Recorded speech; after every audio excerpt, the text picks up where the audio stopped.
रामदास हर तरफ से घिर चुका था। उसके पास भागने की कोई जगह नहीं थी, क्योंकि भेड़ियों का झुंड उसकी ओर बढ़ रहा था।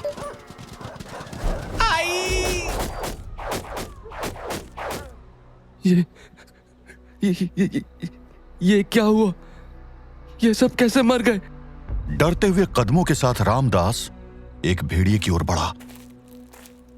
तीर? ये तीर कहां से आया? कौन है? कौन है जिसने मेरी जान बचाई?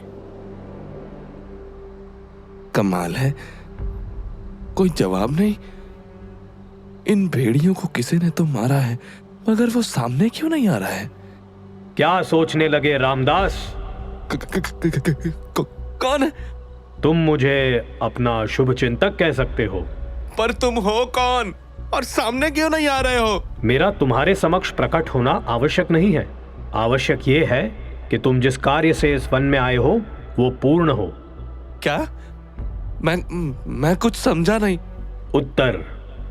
उत्तर दिशा में प्रस्थान करो, तुम्हारा कल्याण होगा। अरे पर तुम हो कौन? अरे कुछ तो जवाब दो। कौन था ये? कहां से आया? किधर गया? पता ही नहीं चला।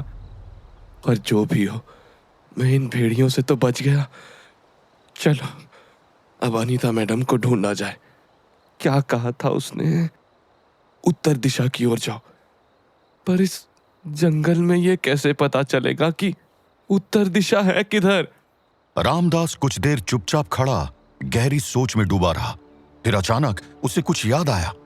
अरे हाँ, मैडम हमेशा कहती थी कि अगर कभी भटक जाओ तो दिशा समझने के लिए आसमान में देखो। जिधर ध्रुव तारा दिखाई देगा समझो वही उत्तर दिशा है। पर इस घने जंगल में तो आसमान भी साफ नहीं दिख रहा है। पहले तो कोई ऊंची जगह ढूंढता हूं जहां से आसमान साफ दिखाई दे। उसने अपनी नजरें चारों तरफ घुमाई और फिर कुछ सोचकर आगे बढ़ चला। जहां एक ओर रामदास सही दिशा की तलाश में लगा था, वहीं दूसरी ओर जनरल रूट किसी भी सूरत में जल्द से जल्द डोंगरगढ़ पहुंचना चाहता था। ये जनरल तो पूरा पागल हो चुका है। ऐसे चाबुक मार मार के ये अपने घोड़ों को मार देगा और फिर हमें पैदल चलना पड़ेगा। कोई तो रास्ता निकालना होगा। कैसे भी इसका ये पागलपन रोकना पड़ेगा, मगर कैसे? ओमकार थक चुका था और उसके साथ साथ लगभग बाकी सब भी, मगर जनरल रूट के डर से कोई कुछ कहने की हिम्मत नहीं कर पा रहा था। पर ओमकार उन सब से अलग था।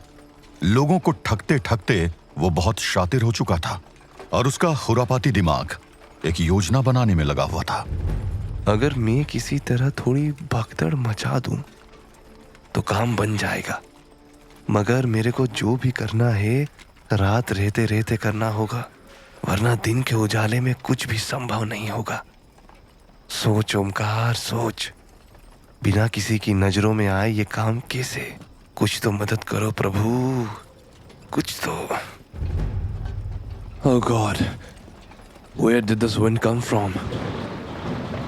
Control your horses! What the hell? ये weather को suddenly क्या हुआ?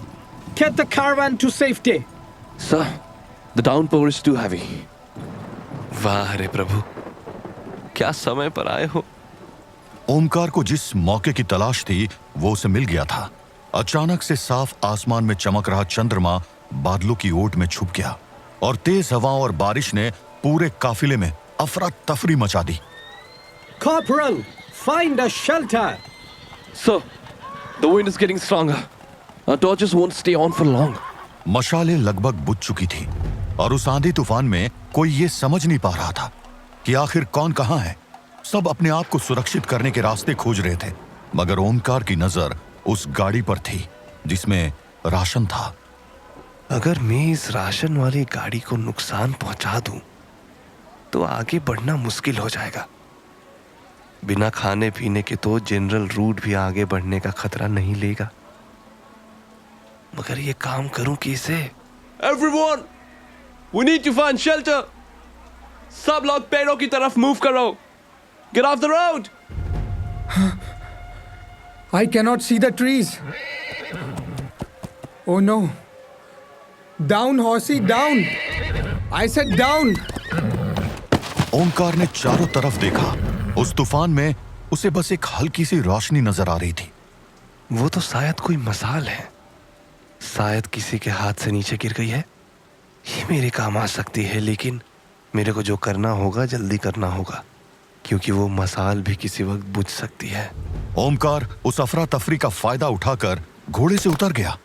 अब ठीक है, अब मुझे दौड़कर वो मसाल उठानी है और फिर ये रही मसाल। ये तो बेचारे गोरे सैनिक के हाथ में थी। शायद ये घोड़े से गिरा है, मरा तो नहीं है पर बेहोश है। खैर, इसको यहीं पड़े रहने देता हूं। अब मेरे को बस उस राशन वाली गाड़ी के अंदर इस मसाल को फेंकना है, वो भी बिना किसी की नजरों में आए। ओमकार संभल कर उस घोड़ा गाड़ी तक दौड़ के गया जिसमें राशन था। अरे नहीं, ये तो बुझ गई। अब क्या करूं? अब तो इसमें बस थोड़ी सी सुलगती हुई चिंगारियां ही बची है। इससे शायद ही कुछ होगा, पर क्या पता, कभी कभी एक चिंगारी ही काफी होती है जंगल जलाने के लिए। अब दूर हट लेता हूं। उस घोड़ा गाड़ी के अंदर लगभग बुझ चुकी मशाल को फेंककर ओमकार सड़क से उतरकर किनारे खेतों में जा पहुंचा। लगता है वो मसाल पूरी तरह बुझ गई है। अब कुछ और सोचना। ये क्या? ओह तेरी! लगता है मैं धोखे से राशन वाली गाड़ी की जगह असला, गोला और बारूद वाली गाड़ी में आग लगा आया। धमाके पर धमाके हो रहे थे और जनरल रूट के पलटन हताशा और आश्चर्य से उस आतिशबाजी को देख रहे थे। दूसरी ओर जंगल में ड्रैकुला किसी जगह पनाह लेने सोच रहा था, जहां वो सूरज निकलने पर आराम कर सके। सूरज निकलने में थोड़ी ही देर है। हे भगवान, ये कैसी बदबू आ रही है, जैसे कुछ सड़ रहा हो। ये स्टेज बहुत पावरफुल है, शायद आसपास कोई जानवर मरा पड़ा है। पर ये कुछ ज्यादा ही अजीब सी है, मुझे तो उल्टी आ रही है। मुंह पर कपड़ा बांधो और चुपचाप आगे बढ़ो। हाँ, एक तो वैसे ही भूख लगी है, ऊपर से जो कुछ भी पेट में था वो भी निकल गया। चलो आगे बढ़ा जाए। उस दुर्गंध को सहते हुए दोनों थोड़ा ही आगे बढ़े थे कि उनके आगे एक ऐसा दृश्य आया जिसे देखकर अनीता तो क्या, ड्रैकुला भी हैरान हो गया। हे भगवान, ये क्या है? ये तो कोई हाथी है, मगर इसका ये हाल, ये नेचुरल डेथ तो नहीं लग रही। क्या भेड़ियों ने... अरे तुम उसके पास क्यों जा रहे हो? ओफो, ये तो बिल्कुल पागल है। उनकी आंखों के सामने एक हाथी मरा पड़ा था, या यूं कहें कि किसी ने उसको मार दिया था। उस हाथी का शरीर जगह जगह से नोचा हुआ था, मानो जंगली जानवरों का झुंड ने उस पर हमला करके उसे नोच खाया हो। अनीता दूर से खड़ी उस लाश को देख रही थी और ड्रैकुला उसका पास से मुआयना कर रहा था। अरे तुम उस मरे हुए हाथी को इतना ध्यान से क्यों देख रहे हो?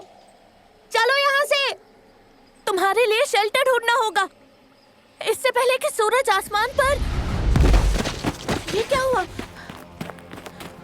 तुम ठीक हो ना व्लाड? तुम ऐसे उड़ते हुए वापस कैसे आ गए? वो जिंदा है। कौन? कौन जिंदा है? That elephant. व्हाट? ये कैसे? ओह गॉड, ये तो खड़ा हो रहा है। We have to go. ये नॉर्मल नहीं है।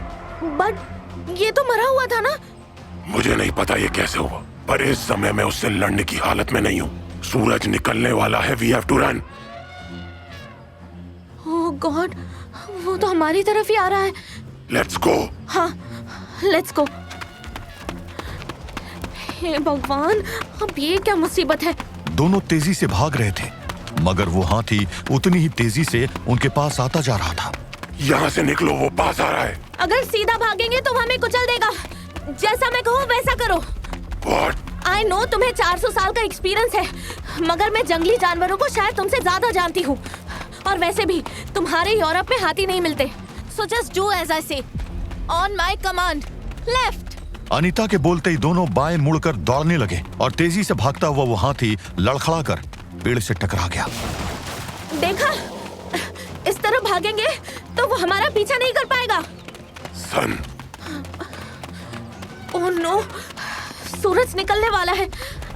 हमें शेल्टर। एक minute. We are lucky Blad. वो देखो, उधर एक गुफा दिख रही है। लेट्स गो। Turn right.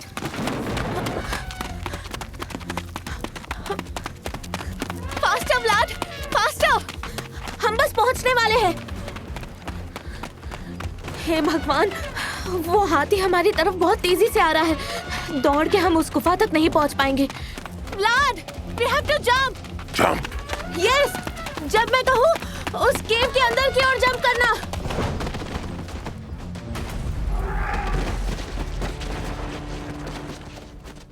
ओह नो, अब ये क्या?